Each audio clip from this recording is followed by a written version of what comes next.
हे नमस्कार प्यारे दोस्तों, कैसे हो आप सभी। उम्मीद करती हूँ कि बहुत अच्छे होंगे और अच्छे से मन लगा के पढ़ाई कर रहे होंगे। दोस्तों, इससे पहले हम सूफी काव्य का एक वीडियो देख चुके हैं और इसमें हम पढ़ेंगे इससे संबंधित महत्वपूर्ण तथ्यों के बारे में। ठीक है, और देखिए दोस्तों, यहाँ पे हम स्टार्ट कर रहे हैं प्रमुख सूफी सिलसिले और उनके संस्थापक के बारे में जानेंगे। ठीक है दोस्तों, देखिए सर्वप्रथम है इसमें चिश्ती संप्रदाय। ख्वाजा अब्दुल चिश्ती है, ये इसके संस्थापक है। और भारत में कौन है दोस्तों इसके संस्थापक? ख्वाजा मोइनुद्दीन चिश्ती। ठीक है, ये भारत में इनके संस्थापक है।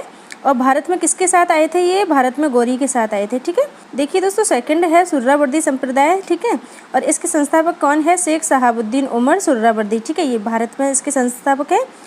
सुदृढ़ीकरण इसका किया है शेख बहाउद्दीन जकारिया ने। ठीक है, आपको ये याद रखना है, एक बार पढ़ लेने हैं सभी तथ्य। देखिए दोस्तों, कादरी संप्रदाय है, इसके संस्थापक है सैयद अब्दुल कादिर जिलानी। ठीक है, जिलानी। और भारत में कौन है? मोहम्मद गौस है। ठीक, देखिए दोस्तों, नक्शबंदी संप्रदाय है, इसके संस्थापक कौन है? ख्वाजा अब्दुल्ला है। और भारत में कौन है? ख्वाजा बाकी बिल्ला है, इनके शिष्य है अहमद सरहिंदी। ठीक है, तो आपको ये एक बार पढ़ लेना है, अच्छे से समझ लेना है। और इनके जो संस्थापक है ना, इनके अलग अलग नाम दे रखे हैं अलग अलग पुस्तक में, तो ज़्यादा क्वेश्चन यहाँ से पूछे भी नहीं जाएंगे, लेकिन एक बार आप पढ़ लीजिए। मैं नहीं चाहती कि मैं कोई भी तथ्य आपके सामने लेके नहीं आऊँ, इसीलिए जो बिल्कुल मुझे ऑथेंटिक लगे वो मैं आपके सामने लेके आई हूँ। और आप अपनी जो पुस्तक है उसमें अपने हिसाब से भी इसको पढ़ सकते हो, इनके संस्थापक के बारे में। ठीक है, देखिए दोस्तों, फिरदौसी संप्रदाय है, इसके संस्थापक कौन है? सैफुद्दीन बखरजी है। ठीक है दोस्तों, जो सूफी संप्रदाय थे वो तो आपके लिए महत्वपूर्ण थे, लेकिन उससे भी ज़्यादा महत्वपूर्ण है आपके लिए सूफी साधना की अवस्था है। ठीक है, और ये आपको बहुत ज़्यादा अच्छे से पढ़नी है और याद भी करनी है। ठीक है, इनका क्रम भी आपसे पूछ लिया जाएगा, इसीलिए आपको इनका क्रम भी याद करना है। ठीक है, देखिए सबसे पहले है शरीयत, उसके बाद है तरीक़त, उसके बाद हकीकत है, उसके बाद है मारिफत। ठीक है दोस्तों, ये इनका क्रम है, बिल्कुल सही। मैंने पहले मारिफत लिख दिया, बाद में हकीकत लिख रही थी, लेकिन वो क्रम गलत हो जाता, इसीलिए मैंने यहीं पर काट के इसको ठीक किया है। ठीक है दोस्तों, अब देखिए कई बार आपको शरीयत, तरीक़त, हकीकत और मारिफत इस तरह से क्रम दे देंगे, या फिर कभी इनकी जो हाल की दशा है, मतलब कि इनका जो अर्थ निकलता है उसके हिसाब से भी पूछ लिया जाएगा। जैसे कि नासूत है, मलूकत है, जबरूत है और लाहूत है, ये चारों भी इनका क्रम बिल्कुल सही है।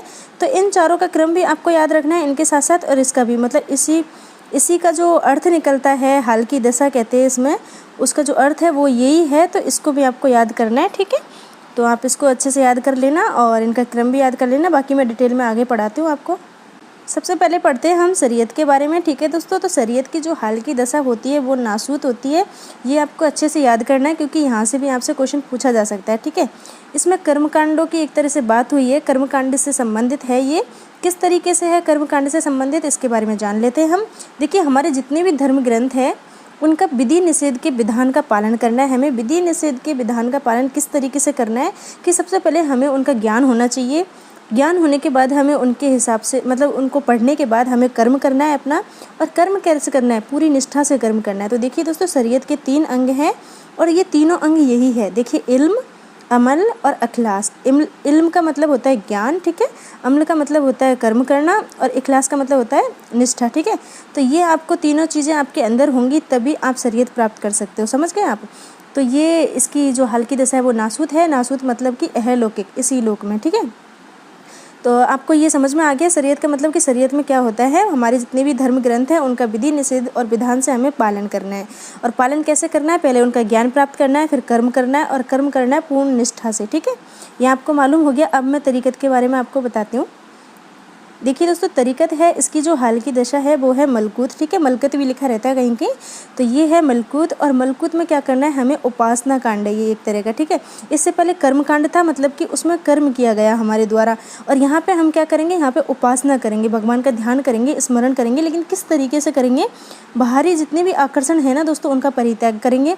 जितने भी बाहरी आकर्षण है, जो चीज़ हमें अपनी ओर खींचती है, लुभाती है, उन सब का परित्याग करेंगे। मोह माया के बंधन से छुटकारा पाएंगे। ठीक है, एक तरह से, और शुद्ध हृदय से, बिल्कुल पवित्र हृदय से, हृदय में कोई भी कपट नहीं, कोई भी छल नहीं, शुद्ध हृदय से इस स्मरण करेंगे और ध्यान करेंगे। मतलब कि आपको सीधी सीधी बात ये है कि आपको जितनी भी बाहर की लुभावनी चीज़ें हैं उनको त्यागना है। ठीक है, अपने मन को बिल्कुल शुद्ध करना है। किसी से कोई भी द्वेष, ग्लानि और ईर्ष्या और क्रोध और कोई बदले लेने की भावना, ऐसी भावना नहीं रखनी है। बिल्कुल शुद्ध हृदय से ईश्वर का ध्यान करना है, स्मरण करना है, ठीक है। तो ये किया जाता है तरीकत में, ठीक है दोस्तों, ये तरीकत में किया जाता है। और इसके हाल की दशा है वो क्या है, मलकूत। और देखिए दोस्तों, ये मलकूत है ना, इसका अर्थ क्या होता है, इसका अर्थ होता है, देखिए फरिश्ते से इसका अर्थ लिया जाता है, स्वर्ग लोक बोला जाता है, देवलोक बोला जाता है इसको।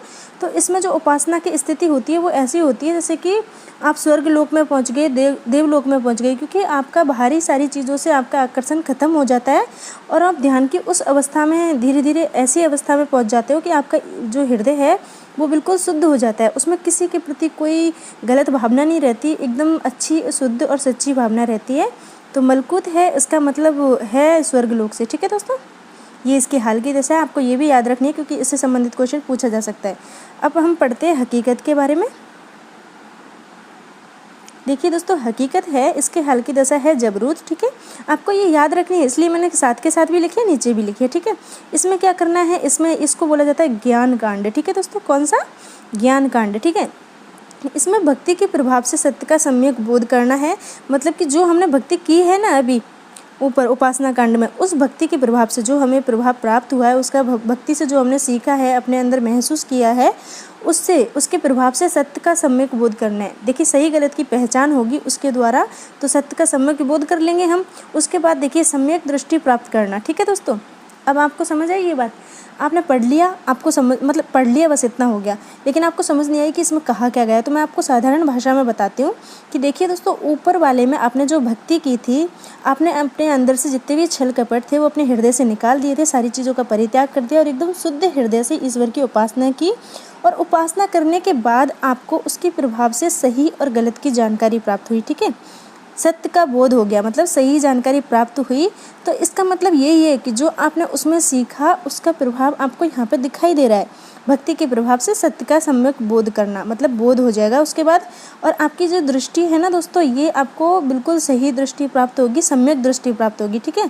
और इसके हाल की दशा है वो क्या है, जबरूत है, ठीक है दोस्तों। जबरूत है इसके हाल की दशा, और ये ना आपको अच्छे से याद कर लेनी है। और जबरूत का मतलब होता है दोस्तों श्रेष्ठता, किसी भी चीज़ में आपको श्रेष्ठता हासिल हो जाती है, उसको बोलते हैं जबरूत, ठीक है।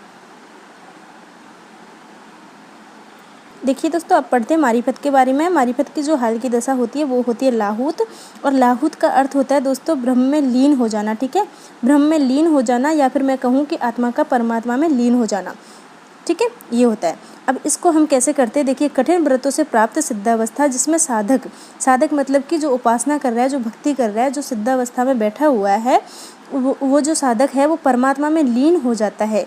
इस अवस्था में रूह आत्मा, देखिए इस अवस्था में जो हमारी रूह है उसको आत्मा बोलते हैं, ठीक है दोस्तों। रूह मतलब आत्मा, और बका यानी जीवन होता है, ठीक है दोस्तों। ये प्राप्त कर जाती है, मतलब हमारी रूह है, हमारी जो आत्मा है वो जीवन को प्राप्त कर जाती है। समझ गए आप, कितनी बड़ी बात कही है। आपको ये दोनों शब्द है ना, इनका मतलब पता होना चाहिए। रूह का मतलब तो होता है आत्मा, ठीक है, ऊपर आपके सामने अभी आया। रूह का मतलब है आत्मा और बका का मतलब है जीवन, मतलब कि हमारी जो आत्मा है वो एक नया ही जीवन प्राप्त कर जाती है, ठीक है। ये वाली जो पंक्ति है देखिए, इसमें एक बार अच्छे से पढ़िए, आपको समझ में आ जाएगी। और इसकी हाल की दशा है लाहूत, उसके बारे में पहले ही हम पढ़ चुके। तो ये मारिफत है, इसमें ये चीज़ है, कठिन व्रतों के द्वारा हम जो कठिन व्रतों से प्राप्त सिद्धावस्था, जिसमें साधक परमात्मा में लीन हो जाता है, वो परमात्मा में एक तरह से समाहित हो जाता है। और इसके बाद उसको क्या होता है, उसकी आत्मा को एक नया जीवन प्राप्त होता है, ये मारिफत में आता है, ठीक है दोस्तों। आपको ये चीज़ समझ में आई होगी, मैं उम्मीद करती हूँ। जितना मुझे अनुभव है उसके हिसाब से मैंने अच्छे से आपको समझाने का प्रयास किया है। देखिए दोस्तों, ये हमारे 7 सोपान हैं। 7 सोपान कौन कौन से हैं, देखिए इश्क मतलब कि प्रेम, जहद मतलब संघर्ष, स्वारिफ यानी प्रज्ञा प्राप्ति, बल्द यानी भावातिरेक, और हकीक यानी परम सत्य की अनुभूति, बसले यानी परम सत्ता में स्थिति, और फना यानी अहम का पूर्ण विलय, ठीक है दोस्तों। ये 7 सोपान है। और इसके बाद ये 7 सोपान है ना, इस तरीके से भी पूछे जाते हैं। मैंने पिछले सालों के एग्ज़ाम में देखे क्वेश्चन यहाँ से ज़्यादा आए हैं, ये दिए जाते हैं। जब एग्ज़ाम में आपसे क्वेश्चन पूछा जाता है ना, तो ये 7 जो सोपान है ये ऑप्शन में आपके सामने रहते हैं, तो आपको ये मालूम होने चाहिए, ठीक है दोस्तों। इसलिए मैंने स्टार रखा है, स्टार लगा रखा है। मतलब अनुताप है, आत्मसंयम है, वैराग्य है, धैर्य है, दरिद्र है, ईश्वर में विश्वास है, और संतोष है। ये ऑप्शन में मैंने देखे थे, MP का एग्ज़ाम हुआ था उसमें ये वाले आए थे, ठीक है। तो आपको मैंने वो भी बता दिया और ये भी बता दिया, आप अपने हिसाब से दोनों को पढ़ लीजिएगा, ठीक है दोस्तों। अब इससे संबंधित जितने भी विशेष तथ्य हैं इनके बारे में हम पढ़ लेते हैं। कौन कौन से तथ्य हैं जो बहुत महत्वपूर्ण है हमारे लिए। भारत में सूफी लोगों या सूफी मत का आगमन कब हुआ दोस्तों? 12वीं शताब्दी में हुआ। ठीक है, तो ये आपको सिर्फ यहाँ पे शताब्दी याद करनी है कि जो सूफी लोग हैं या फिर सूफी मत मैं कहूँ या सूफी काव्य कहूँ, इसकी जो शुरुआत भारत में हुई, आगमन इसका हुआ, वो कौन सी शताब्दी में हुआ? 12वीं शताब्दी में। ठीक है दोस्तों, और सूफी मत का जो मेरुदंड है वो क्या है दोस्तों? प्रेम है। मेरुदंड का मतलब आप सभी जानते होंगे, मेरुदंड का मतलब होता है रीढ़ की हड्डी। ठीक है, तो रीढ़ की हड्डी का मतलब ये नहीं है कि हमारे शरीर की रीढ़ की हड्डी, यहाँ पे बात की है सूफी मत की। मतलब सूफी मत का जो अहम जो किरदार कहूँ या अहम पक्ष कहूँ या अहम तथ्य कहूँ, वो प्रेम है। ठीक है दोस्तों, तो ये आपको मालूम होना चाहिए कि इसका मेरुदंड है वो प्रेम है, प्रेम पे आधारित है ये। सूफी काव्य में राबिया नामक एक कवित्री मिलती है दोस्तों, ये तो पहले भी बताया है आपको कि सूफी काव्य में एक कवित्री मिलती है, उसका नाम है राबिया। और अब से पहले हम देख चुके हैं संत काव्य में 2 कवित्री मिलती थी, सहजोबाई और दयाबाई। ठीक है दोस्तों, और इसके बाद आगे पढ़ेंगे तो कृष्ण भक्ति काव्य में हमको मीरा मिलेंगी। इस तरीके से 4 कवित्री है टोटल हमारे इसमें, क्या बोलते हैं, भक्ति काल में। ये देखिए दोस्तों, समासोक्ति सूफी कवियों का सबसे प्रिय अलंकार माना जाता है। कौन सा दोस्तों? समासोक्ति। ठीक है, समासोक्ति, और इसी को आधार बना करके आचार्य रामचंद्र शुक्ल जी ने जो पद्मावत ग्रंथ है ना दोस्तों, उसको समासोक्ति उपनाम दिया है। ठीक है, ये आपको याद करना है, काफ़ी इंपॉर्टेंट है, पूछा जा सकता है आपसे। समासोक्ति इनका प्रिय अलंकार है, इसीलिए आचार्य रामचंद्र शुक्ल जी ने पद्मावत को समासोक्ति उपनाम दे दिया। ठीक है दोस्तों, देखिए दोस्तों, यहाँ पे क्या कहा गया है कि सूफी काव्य के जो कवि है उन्होंने इश्क मजाजी को मतलब कि मानवीय प्रेम को इश्क हकीकी मतलब देवीय प्रेम की सीढ़ी कहकर पुकारा है। इश्क मजाजी मतलब कि मानवीय प्रेम जो हम मानव एक दूसरे से करते हैं वो है इश्क मजाजी, और इश्क हकीकी वो है जो हम ईश्वर से करते हैं। ठीक है, इश्क मजाजी मतलब कि आप अपने माता पिता, भाई बहन, अपनी पत्नी, आपके पति से आप जो प्रेम करते हैं वो है इश्क मजाजी। इश्क हकीकी वो है जो हम ईश्वर से प्रेम करते हैं, उनसे जो हमारी आस्था है, उनसे जो हमारा लगाव है, हमें कोई भी सुख होता है, दुख होता है तो हम मन ही मन में उनसे जो बात कर लेते हैं इश्क के द्वारा, वो है। ठीक है, तो इश्क मजाजी को इश्क हकीकी की सीढ़ी कहकर पुकारा है किसने? सूफी काव्य के कवियों ने। ये याद होना चाहिए, आपको समझ में आना चाहिए। मेन बात तो ये कि आपको याद होने से ज़्यादा ज़रूरी है आपको ये चीज़ें समझ में आनी चाहिए। ठीक है, सूफी मत अनुसार ईश्वर एक है। देखिए सूफी मत क्या है कि ईश्वर एक है। ठीक है, और उसे हक कहा जाता है। देखिए दोस्तों, इन्होंने ईश्वर को क्या बोला है? हक बोला है। क्या बोला है? हक बोला है। आपको ये शब्द याद होना चाहिए अच्छे से। ईश्वर को इन्होंने क्या बोला है दोस्तों? हक बोला है। ठीक है, तो आपको ये याद होना चाहिए और समझ में भी आना चाहिए। ठीक है, देखिए यहाँ पे क्या कहा गया आपसे कि इंसान को हक तक पहुँचने के लिए, हक मतलब ईश्वर तक पहुँचने के लिए, ठीक है, इंसान को हक तक पहुँचने के लिए 4 अवस्थाएं पार करनी पड़ती है। कौन कौन सी 4 अवस्थाएं? सबसे पहले शरीयत, उसके बाद तरीक़त, उसके बाद हकीकत, उसके बाद उनको मारिफत मतलब कि उनको दोबारा से पुनर्जन्म मिलता है। ठीक है, आत्मा में मतलब कि हमारी आत्मा परमात्मा में लीन हो जाती है, उसके बाद हमें दूसरा जीवन मिलता है। तो ये आपको याद होना चाहिए ये 4 अवस्थाएँ। देखिए दोस्तों, मारिफत अवस्था में आत्मा मतलब कि रूह बका यानी जीवन प्राप्त करती है। मारिफत जो हमारी अंतिम अवस्था है, चौथी अवस्था है, इसमें हमारी जो आत्मा है वो नया जीवन प्राप्त करती है। कैसे? कि हमारी जितनी भी सिद्धावस्था है, हमारे प्रेम को, हमारी आत्मा को बिल्कुल शुद्ध करके हम अवस्था के उस लेवल में पहुंच जाते हैं कि हमारी आत्मा ऑटोमेटिक परमात्मा में लीन हो जाती है और हमारी आत्मा को नया जीवन मिलता है। आत्मा को बोला है इन्होंने रूह और जीवन को बोला है बका। ये कुछ शब्द है जो बीच बीच में आ रहे हैं, वो आपको याद कर लेने। जैसे कि ऊपर अभी आया हक, हक यानी होता है ईश्वर, रूह यानी आत्मा, बका यानी जीवन। ठीक है, और भी बहुत सारे शब्द आएंगे तो वो भी आपको याद करने हैं। बका की स्थिति में जो वास्तविक प्रेम है इसके की कल्पना की जाती है। वास्तविक प्रेम यानी कि इसके की कल्पना की जाती है कौन सी स्थिति में? जीवन की स्थिति में। बका यानी क्या होता है? जीवन होता है। अभी पढ़ा था थोड़ी देर पहले। बका में आत्मा अनहलक, दोस्तों ये अनहलक नहीं है, अनलहक है। ठीक है, अनलहक है, ले पहले आएगा, ये आपको याद कर लेना है, अनलहक है। ठीक है, देखिए बका की स्थिति में आत्मा अनलहक की अधिकारिणी बनती है। ठीक है, अनलहक की अधिकारिणी बन जाती है आत्मा बका की स्थिति में, मतलब कि जीवन की स्थिति में। ठीक है दोस्तों, ये आपको याद होना है। थोड़ा सा आपको अटपटा लगेगा लेकिन इसको अच्छे से समझोगे तो समझ में आ जाएगा। ये देखिए दोस्तों, अद्वैतवादियों की तरह सूफी साधक भी इंसान में और ईश्वर में अंतर नहीं मानते थे। आपको मैंने बता दिया है कि ईश्वर का मतलब यहाँ पे क्या बोला गया? हक। ठीक है, हक का मतलब होता है यहाँ पे ईश्वर। ठीक है, तो अद्वैतवादियों ने तो नहीं माना था इंसान और ईश्वर में अंतर, और सूफी साधकों ने भी नहीं माना। ये आपको याद कर लेना है, समझ लेना है अच्छे से। ठीक है दोस्तों, देखिए दोस्तों, सूफी मत में ईश भावना स्त्री के रूप में स्वीकार की गई है, जबकि जो हमारी भारतीय परंपरा होती है उसमें ईश भावना पुरुष के रूप में स्वीकार की गई है। समझ गए ना आप? यहाँ पे सारी चीज़ें अपोजिट हो गई। अपोजिट का मतलब ये कि यहाँ पे स्त्री को विशेष महत्व दिया गया है। उन्होंने अपनी काव्य रचना की, उसको भी स्त्री के नाम से इन्होंने नाम रखा था, जैसे कि हमने पहले पढ़ चुके हैं। ठीक है, चंदायन है, पद्मावत है, काफ़ी सारे इनके जो काव्य संग्रह है उनका नाम हमने पढ़ा इस स्त्री के नाम से है, और स्त्री को इन्होंने विशेष महत्व दिया है। देखिए, इस भावना है वो स्त्री के रूप में स्वीकार की गई है, जबकि भारतीय परंपरा में इस भावना पुरुष के रूप में स्वीकार की जाती है। ठीक है दोस्तों, हकीकत अवस्था में जो हमने 4 अवस्थाएं पढ़ी है, इसकी कौन कौन सी अवस्था है भूल गए या याद है आपको? शरीयत है, तरीक़त है, हकीकत है, और लास्ट में कौन सी है? मारिफत है। तो इसकी जो हकीकत अवस्था है तीसरे नंबर की, इसमें क्या है? अनलहक। अनलहक का मतलब अहम ब्रह्म्यासी, मतलब मैं ही सत्य हूँ। ठीक है, इसका मतलब आपको पता चला है, का अनुभव करने लग जाता है।